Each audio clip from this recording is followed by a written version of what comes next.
ang mataas na tungkulin ng mga senador sa impeachment trial. Senado lang ang may kakayanan na gagawin ito.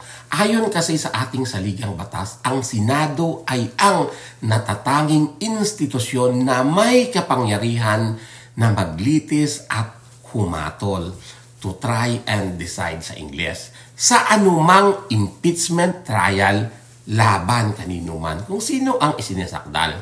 Ang binigay na kapangyarihan ay parating may kaakibat na responsibilidad o pananagutan.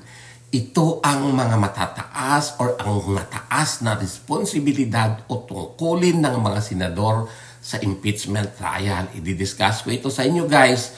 First, una sa lahat, sila ang maglilitis. Ang ibig sabihin nito, tatanggapin nila ang lahat ng mga katibayan ng mga uusig at nagdidepensa.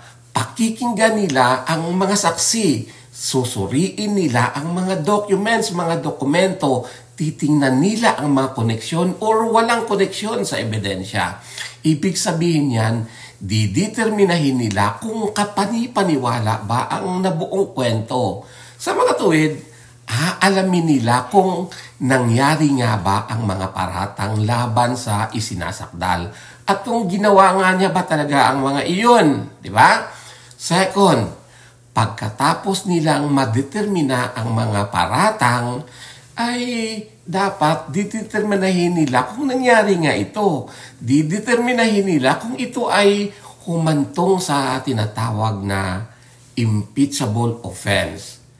Third, sila ay maghahatol, whether convicted or acquitted, di ba?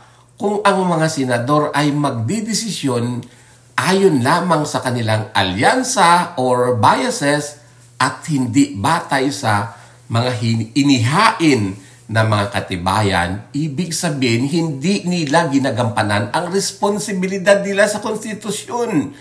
Kung kukonvict nila ang akusado batay lamang sa hindi nila ito kaalyado, palpak yun, mali yun. Kung i-acquit naman nila ang akusado dahil kaalyansa nila, mas palpak yun, mas mali yun. Ibig sabihin, binabastos nila ang institusyon mismo ng Senado, ang saligang batas, at sino pa? Hindi taong bayan. Katangahan rin.